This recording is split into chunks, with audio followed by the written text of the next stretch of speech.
PK Rousey மலையாள சினிமாவின் தாய். அது வந்து அந்த இமேஜ் இருக்குல்ல, அது ரொம்ப பெருசு ஆக்சுவலி.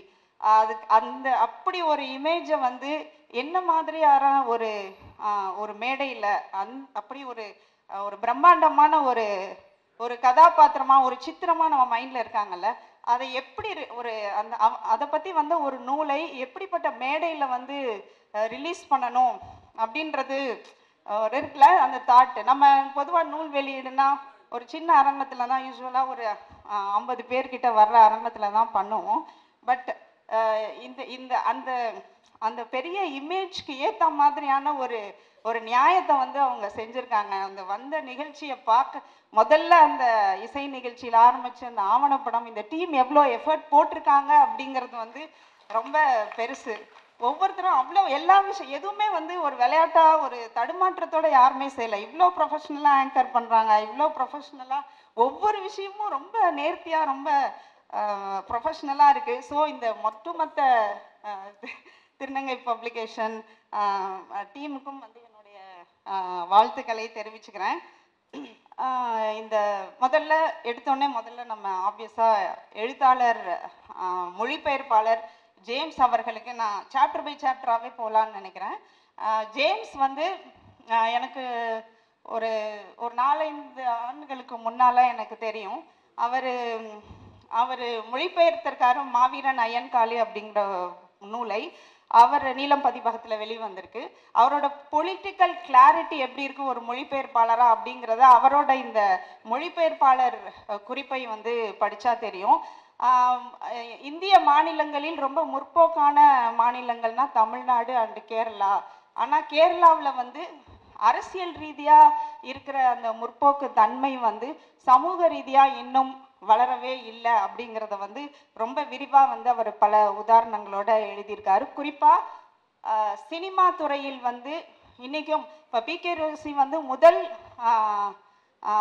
மலையாள சினிமாவின் முதல் தாய் மற்றும் முதல் தலித் பெண். ஆனால் இன்னைக்கு வரைக்குமே வந்து ஒரு தலித் நடிகை வந்து ஒரு ஹீரோயின் கேரக்டரில் வரவே இல்லை. அங்கே வந்து நாயர்களும் வாரியார்களும் வந்து கோலோச்சி இருக்காங்க அப்படிங்கிற உண்மையை வந்து இவர் ரொம்ப அந்த பொலிட்டிக்கல் கிளாரிட்டியோட வந்து இந்த மொழிபெயர்ப்பாளர் குறிப்பு இருக்குது. ஸோ வாழ்த்துக்கள் தொடர். அப்புறம் அந்த தமிழர்களை அவங்க ஒவ்வாமையாக பார்க்குறத விடவும் அந்த பார்க்குறதை தவிர்த்துட்டு இவங்க பார்ப்பனியத்தை தான் அப்படி பார்த்துருக்கணும்.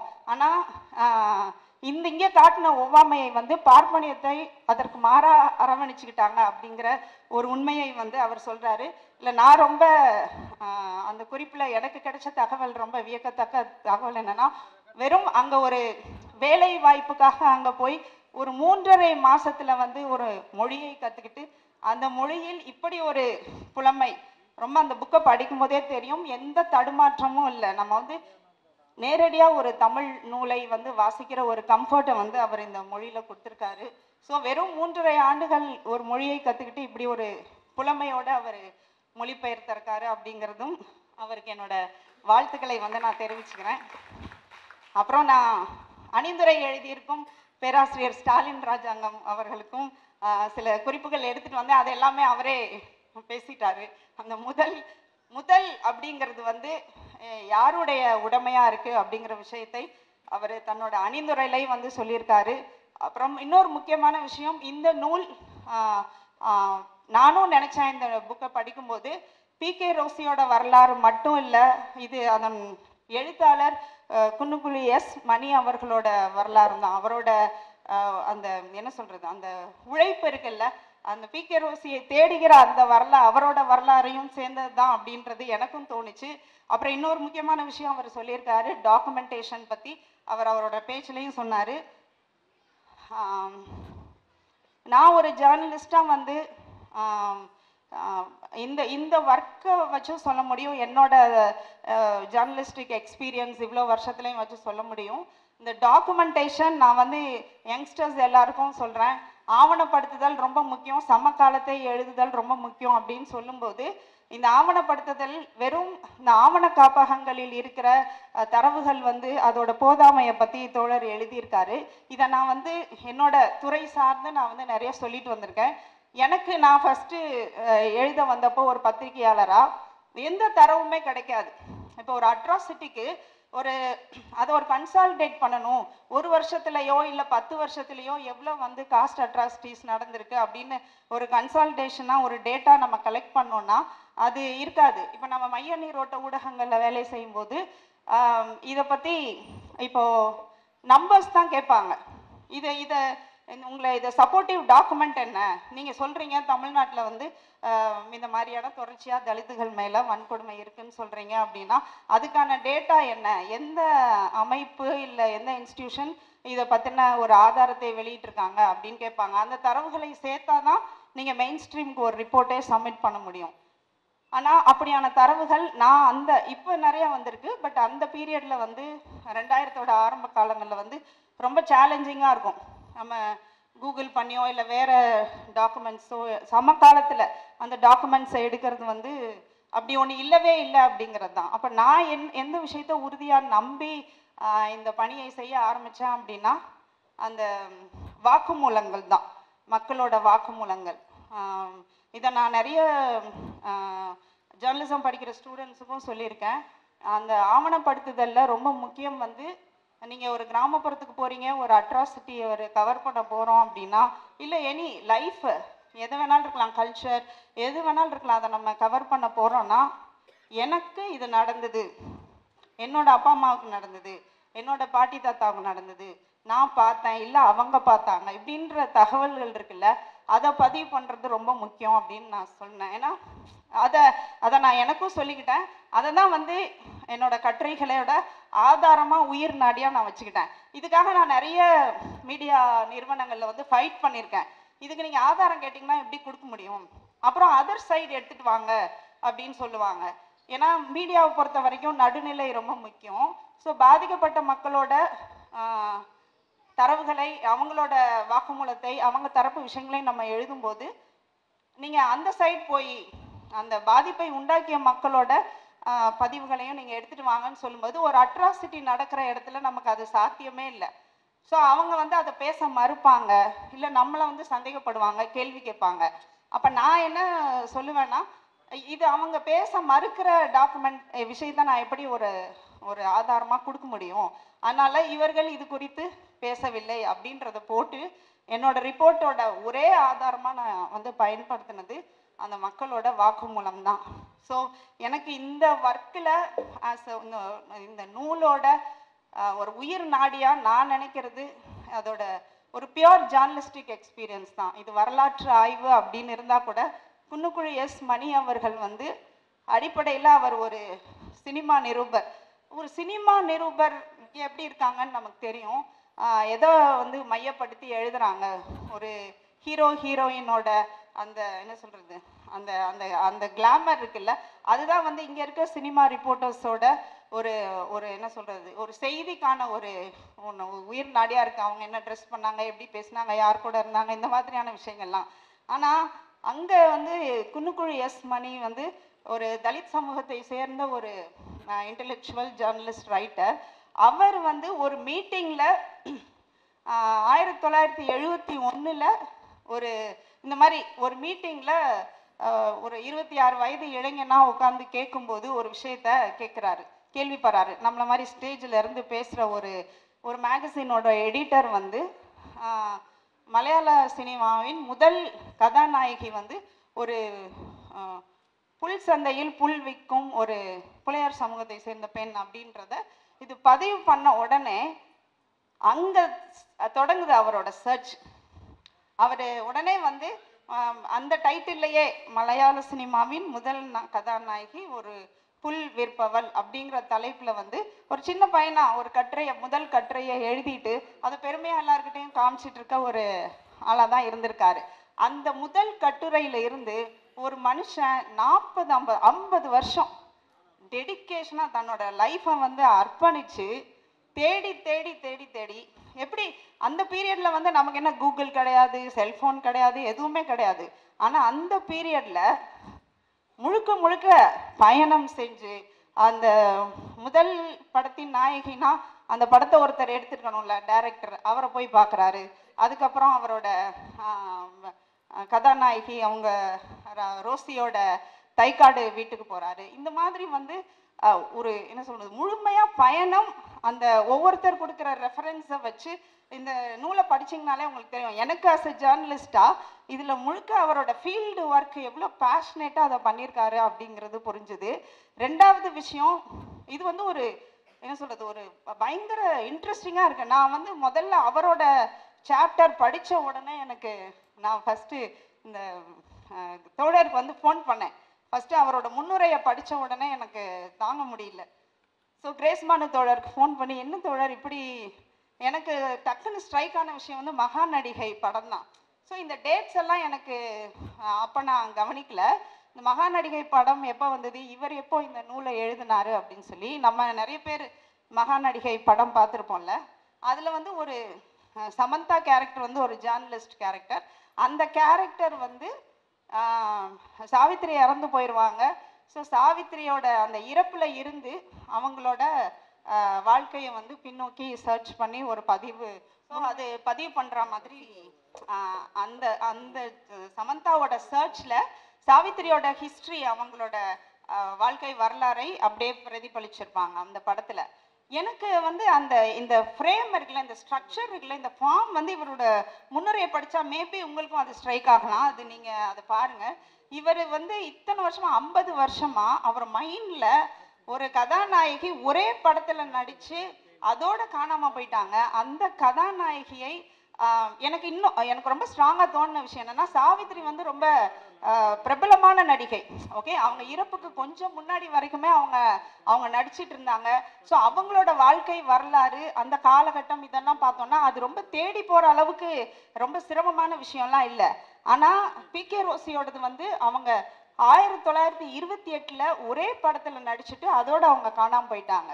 ஸோ அந்த குன்னுக்குழி எஸ் மணியோட அந்த சர்ச் இருக்குல்ல, அது வந்து அந்த கதைக்கு வந்து இது நியாயமாக இருக்கும். அவர் வந்து ஒரு ஒரு ஒரு 50 வருஷம் பின்னோக்கி ஒரு தொலைந்து போன ஒரு நடிகையை தேடுறாருன்னு காட்டும்போது அந்த கதைக்கு அந்த பாட்டை அப்படியே எடுத்து அவங்க மகா நடிகை படத்துக்கு சாவித்திரிக்கு செட் பண்ணிட்டாங்களோ அப்படின்னு எனக்கு தோணுச்சு. ரொம்ப ஆதங்கமாக இருந்தது. நான் வந்து இவங்கக்கிட்ட வந்து கிரேஸ்மானு தோழர்கிட்ட வந்து அந்த ஆதங்கத்தை சொன்னேன். இந்த நூல் வந்து வெறும் பிகே ரோசியோட வரலாறை அவர் எழுதியிருக்காரு. ரெண்டாவது மலையாள சினிமாவோட வரலாறும் இந்த நூலில் இருக்குது. உங்களுக்கு எதெல்லாம் கிடைக்கும் அப்படின்னா, மலையாள சினிமாவின் JC Daniel, father of Malayalam cinema, அவரோட வாழ்க்கை வரலாறும் நமக்கு கிடைக்கும். மலையாள சினிமாவோட மூல வரலாறு இருக்குல்ல, அதுவும் நமக்கு கிடைக்கும். அப்புறம் அந்த பிகே ரோசி வந்து காக்கரசி அப்படிங்கிற ஒரு நாடக கலைஞராக இருந்திருக்காங்க. பழங்குடியோட நாடக வடிவத்தில் அவங்க நாடக நடிகையாக இருந்திருக்காங்க. இதில் நம்ம தெரிஞ்சுக்க வேண்டிய இன்னொரு விஷயம் என்னென்னா, அவங்க வெறுமனே first actress of heroine of Malayalam cinema மட்டும் இல்லை, முதல் பெண் நாடக நடிகையும் வந்து அவங்க தான். மலையாள நாடக வரலாறில் முதல் பெண் வேடமேற்ற நடிகையும் வந்து பிகே ரோசி தான். அந்த பெருமையும் வந்து அவங்களுக்கு இருக்கு. ஸோ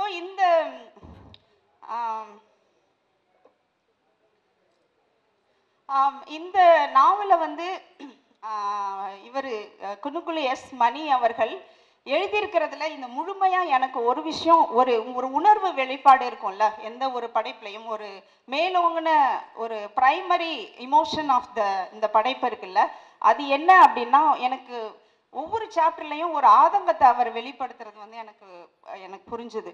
அவர் ரொம்ப கோபத்தில், ரொம்ப ஆதங்கத்தில் இந்த இந்த ஒரு இந்த பிகே ரோசியோட பெருமையை சிறுமைப்படுத்துகிற, இல்லை அதை அழித்தொழிக்கிற ஒரு போக்கையும் சரி, அவரோட என்ன சொல்றது உழைப்பை இருக்குல்ல அதை திரிபு பண்ற, அதை வந்து மடைமாற்றுகிற ஒரு போக்கையும் சரி, அதற்கு ஒரு எதிர்வினையாக தான் இந்த நூலை அவர் எழுதியிருக்காரோ அப்படின்னு எனக்கு தோணுச்சு.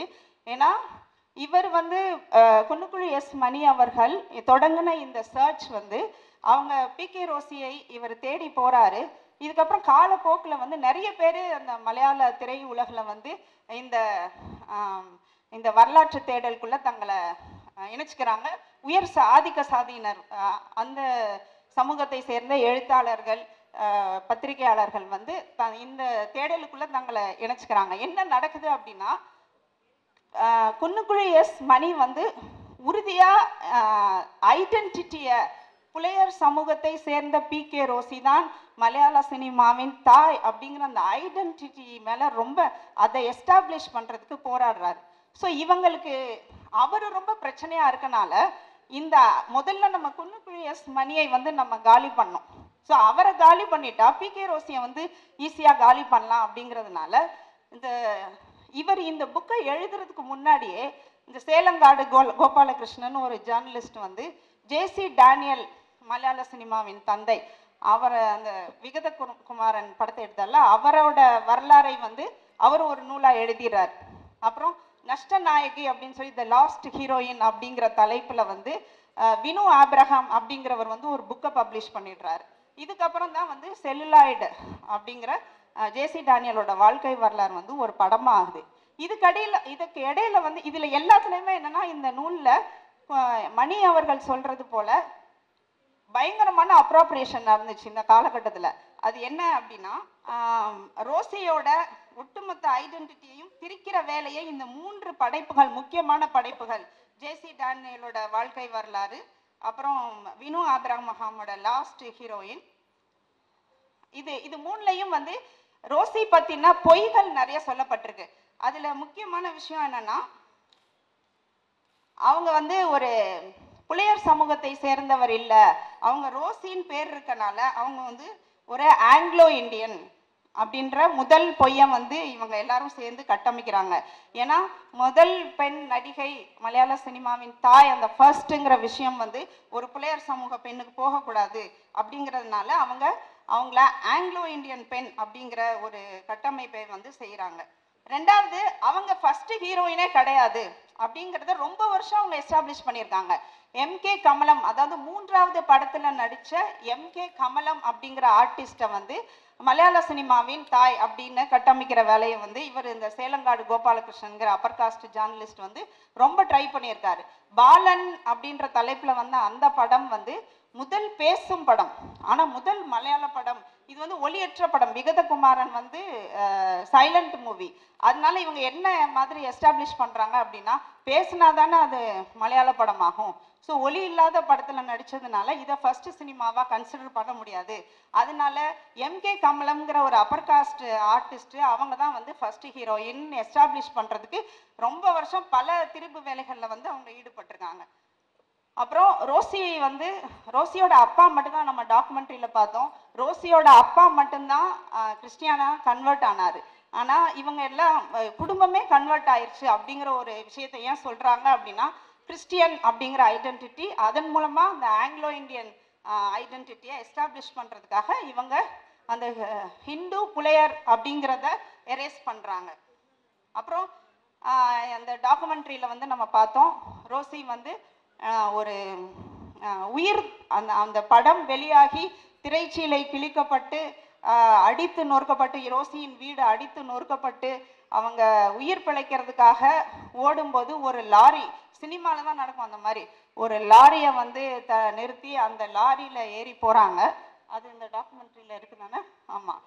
அப்படி போகிறாங்கல்ல, அவங்க போய் அந்த லாரி டிரைவர் அவர் கேசவ பிள்ளைங்கிறவரையே வந்து திருமணம் செஞ்சுட்டு செட்டில் ஆயிடுறாங்க. அப்படிங்கிறது தான் குன்னுக்குழி எஸ் மணி அவர்களோட அந்த ஆய்வில் தெரிய வந்த உண்மை.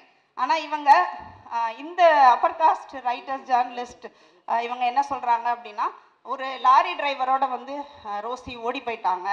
அப்புறம் அப்புறம் ஏன்னா அவங்களுக்கு சினிமாவில் நடித்ததுனால, சினிமாவில் நடித்த பொண்ணுக்கு வந்து கேரக்டர் சரி இருக்காது அப்படின்னு சொல்லி அவங்க யாரும் வந்து அவங்கள திருமணம் செஞ்சுக்க தயாராக இல்லை. அதனால வந்து ஒரு லாரி டிரைவரோட ஓடி போயிட்டாங்க அப்படின்னு ஒரு கட்டுக்கதையை வந்து சொல்கிறாங்க திருப்பி. அப்புறம் இந்த புக்கு இல்லாமல் நான் சில ரிப்போர்ட்ஸ் வாசித்தேன். அதில் வந்து ரோசி சூசைட் பண்ணிக்கிட்டாங்க. அவங்க உயிருக்காக தப்பிச்சு போனதுக்கு அப்புறம் அவங்களுக்கு என்ன ஆச்சுன்னே தெரியல. ஸோ அவங்க இந்த கதையெல்லாம் வந்து மணி அவர்களோட ஆய்வு உண்மைகள் எல்லாம் பொய்யா இருக்கக்கூடும் அப்படிங்கிற மாதிரி சில டாக்குமெண்ட்ரிஸ்ல அந்த மாதிரி ரோசி சூசைட் பண்ணிக்கிட்டதா எஸ்டாப்ளிஷ் பண்றாங்க. அப்புறம் இன்னும் சில டாக்குமெண்ட்ரிஸில் நிறைய டாக்குமெண்ட்ரிஸ் அதுக்கப்புறம் ரோசி பற்றி வந்திருக்கு. அதில் என்ன சொல்கிறாங்கன்னா, ரோசி வந்து இங்கேருந்து நாகர்கோயிலில் போய் அங்கே போய் கல்யாணம் பண்ணி செட்டில் ஆகிட்டு அவங்க ஒரு பிராமண பெண்ணாக மாறிட்டாங்க அப்படின்னு சில டாக்குமெண்ட்ரிஸில் இருக்குது. இப்போ இது எதுக்கு பண்ணுறாங்கன்னா, இன்னும் 100 வருஷம் கழித்து இந்த மாதிரி எஸ்டாப்ளிஷ் பண்ணுறதோட ஆபத்து என்ன ஆகும்னா, இன்னைக்கு உயிர் பிழைக்க ஓடி போய் பிராமண பெண்ணா எப்படி ஆக முடியும்? பிராமண பெண்ணா ஒருத்தர் திடீர்னுலாம் ஆக முடியாது. ஆனால் அப்படி ஒரு ஐடென்டிட்டியில் அவங்க வாழ்ந்தாங்கன்னு ஏன் கட்டமைக்கிறாங்க அப்படின்னா, இன்னொரு 100 வருஷம் கழித்து ரோசிங்கிறவங்க வந்து ஒரு பிராமண பெண்ணாக தான் பிறந்தாங்க அப்படிங்கிற ஒரு பொய்யான ஒரு வரலாற்றை கட்டமைக்கிறதுக்கான ஒரு முயற்சி தான். ஸோ இப்படி தான் வந்து இது எல்லாமே நடந்த அப்ராப்ரியேஷன். ஸோ இதில் இந்த ஃபர்ஸ்ட் ஹாஃப் தான் நம்ம டாக்குமெண்ட்ரியில் பார்த்துருக்கோம். என்னை பொறுத்த வரைக்கும் அந்த ரோசி தப்பிச்சு போகிறாங்கல்ல, அந்த major part of her life, அந்த 26 வயதுலேருந்து 84 வயது வரைக்கும் அவங்க உயிர் துறக்கிற அந்த 84வது வயது வரைக்கும் இருக்கிற வாழ்க்கை இருக்குல்ல, அதுதான் என்னை ரொம்ப ஹாண்ட் பண்ணிச்சு நிஜமா. ஏன்னா அவங்க இந்த சர்ச்சில் அவர் சொல்லுவார் மணி, அவங்களுக்கு 2 குழந்தைங்க. அந்த 2 குழந்தைங்களுக்கும் இவர் ஒவ்வொருத்தராக தேடி போகிறாரு. அந்த பசங்களை தேடுறாரு, அந்த மகளை தேடுறாரு, அவங்க ரிலேஷன் எல்லாரையும் தேடுறாங்கல்ல. நாகர்கோயிலில் யாருக்குமே ரோசிக்கு இப்படி ஒரு பின்னணி இருக்கிறதே தெரியல. அவங்க அந்த மாதிரி விஷயத்த ஷேரே பண்ணல. 84 வயசில் அவங்க உயிர் துறக்கிற வரைக்கும் இந்த விஷயத்த அவங்க மைண்ட்லேயே வச்சுட்டு இருப்பாங்கல்ல. இதுதான் என்ன வந்து அதுக்கு எவ்வளோ பெரிய ஒரு என்ன சொல்கிறது, அவங்க எதுக்கு அதை சும்மா கூட அதை சொல்லலை. அவங்க அம்மா பாட்டு பாடுவாங்கன்னு பசங்களுக்கு தெரியுமே தவிர, அவங்க நாடகத்தில் நடிச்சிருக்காங்கன்னு தெரியுது. பட் இந்த சினிமா பார்ட் இருக்குல்ல, இது ரொம்ப புதுசாக இருக்குது. எல்லாரும் வந்து கொஞ்சம் காலத்துக்கு அப்புறம் இந்த பசங்களை தேடி போய் சொல்ல இவங்களுக்கு ரொம்ப புதுசாக இருக்குது. ஸோ என்ன சொல்கிறது, அந்த மனசுக்குள்ளே போட்டு ஒரு உண்மையை புதைச்சி வச்சு இவ்வளோ ஆண்டுகள் புதைச்சி வைக்கிற அது எனக்கு நிஜமாவே என்ன ரொம்ப ஹாண்ட் பண்ணிருச்சு. அது கடைசி வரைக்கும் அவங்க அதை சொல்லவே இல்லை அப்படின்றது. அப்புறம் நான் முடிச்சுக்கிறேன். இதில் இறுதி சாப்டர் இதில் இன்னொரு சூழ்ச்சி இருக்குது. கேரள கவர்மெண்ட் 2012ஆம் ஆண்டு ரோசி பேரில் ஒரு அவார்ட் கொடுக்கணும்னு அறிவிச்சும் இன்ன வரைக்கும் அது சாத்தியப்படல. ஏன்னா இவங்க இந்த திரிபுவாதம் இருக்குல்ல, இந்த ரோசியோட ஐடென்டிட்டியை இவங்க திரிச்சுக்கிட்டே இருக்கிறது. கேரள சினிமா சங்கத்தில் மேலோங்கி இருக்கிற ஆதிக்க சாதி அரசியல் இருக்குல்ல, அது ரோசிக்கு ரோசி பேரில் இந்த அவார்டை கொடுக்க விடாமல் இன்னும் பண்ணிட்டு இருக்காங்க அப்படின்றது. இந்த சாப்டர் கடைசி சாப்டர்ல நம்ம எல்லாரும் இவங்க இது வரைக்கும் பேசினவங்க எல்லாரும் சொன்னாங்க ஒரு விஷயம், ரோசி ஒரு துயர நாயகி, ரோசி ஒரு தொலைந்து போன நாயகி அப்படின்லாம் சொன்னாங்க. ஆனால் எனக்கு அதில் உடன்பாடு இல்லை நிஜமாவே. ஏன்னா 1928 அண்ணல் அம்பேத்கர் தொழிலாளர் உரிமைகளுக்காக அட்வொகேட் பண்ணிருக்காரு. 8 மணி நேர பணி நேரத்துக்காக குரல் கொடுத்துட்டு இருக்காரு. பம்பாய் சட்டமன்றத்தில் மெட்டர்னிட்டி லீவுக்காக பேசுகிறாரு. இப்போ 1928 அது நடந்துக்கிட்டு இருக்கும்போது அதை பற்றி எதுவுமே தெரியாத ஒரு கிராமத்தில், ஒரு சேரியில், ஒரு குடிசை வீட்டில் வாழ்கிற ஒரு புலையர் சமூக பெண், எல்லா விதமான சாதிய ஒடுக்குமுறைகள், நீங்கள் தெருவில் நடந்து போனாலே அது குற்றமாக பார்க்கப்படுற ஒரு சூழலில் ஒரு பெண் தைரியமாக ஒரு முடிவெடுக்கிறாங்க. சினிமானா என்னன்னே தெரியாது, அவங்க நாடக நடிகை தான். இந்த கேமரா நம்மளை யோசிச்சு பாருங்க, அந்த காலகட்டத்தில் வச்சு பாருங்க, தைரியமாக ஒரு முடிவெடுக்கிறாங்க. சினிமாவில் நடிக்க வரையான்னு அந்த டைரக்டர் கேட்டப்போ அவங்க கொஞ்சம் கூட யோசிக்கல. அந்த தைரியம் இருக்குல்ல, அவங்க எப்படி ஒரு துயரமான ஒரு பெண்ணாக இருக்க முடியும் அப்படிங்கிற ஒரு கேள்வி எனக்கு வந்துச்சு. அவங்க மாடர்னிட்டியை உடனே அக்செப்ட் பண்ணிட்டாங்க. நம்ம எல்லாம் அந்த காலத்தில், இந்த காலத்திலேயே வர்ற நவீனங்களை பார்த்து நம்ம அவ்வளோ பயப்படுறோம். ஆனால் அந்த காலத்தில் ஒரு கல்வியே இல்லாத ஒரு சூழலில் அந்த சினிமா தான் ஹையஸ்ட் அந்த டெக்னாலஜிக்கல் மாடர்னிட்டியோட ஒரு சிம்பிளாக இருக்குது. அதை பார்த்து அவங்க ஒரு துளி தயக்கம் கூட படாமல் துணிச்சலாக நான் இந்த படத்தில் நடிக்கிறேன் அப்படின்னு ஒரு முடிவு எடுத்திருக்காங்க. ஸோ ரோசி ஒரு நாளும் துயரத்தின் நாயகியாக இருக்க முடியாது. என்னை பொறுத்த வரைக்கும் சச் அ பிரேவ் உமன், அவங்க ஒரு வாரியர். அப்புறம் அந்த உண்மையை அவங்க ஒரு காரணத்துக்காக அவங்க சொல்லவே இல்லை, மனசுக்குள்ள வச்சுட்டு இருக்காங்கல்ல, எப்பயாவது உளறி இருக்கலாம், அதுக்கு ஒரு கன்விக்ஷன் தேவை. அது அவங்க அது நம்ம நெகட்டிவா நிறைய பார்க்கலாம். பட் அந்த மன உறுதி இருக்கிறவங்க கண்டிப்பா ஒரு ஒரு ஒரு துயரமானவங்களா இருக்க முடியாது. அப்படிங்கிறது, துயரத்தை சுமந்தவங்களா இருக்க முடியாது. அந்த தைரியம் இருக்குல்ல, அதுதான் வந்து இன்னைக்கு 2025ல் இந்த மேடையில் நாம எல்லாரும் அவங்கள பேசுற அளவுக்கு கொண்டு வந்து நிறுத்தி இருக்கு. அந்த இமோஷன், அந்த பிரைமரி உணர்ச்சி, பிரைமரி கேரக்டர் ஆஃப் அந்த பி.கே. ரோசி இருக்குல்ல, அது வந்து அவங்க ஒரு மிகுந்த துணிச்சல் மிகுந்த பெண் அப்படிங்கிறத கூறிக்கொண்டு நான் விடைபெறுகிறேன். நன்றி, வணக்கம்.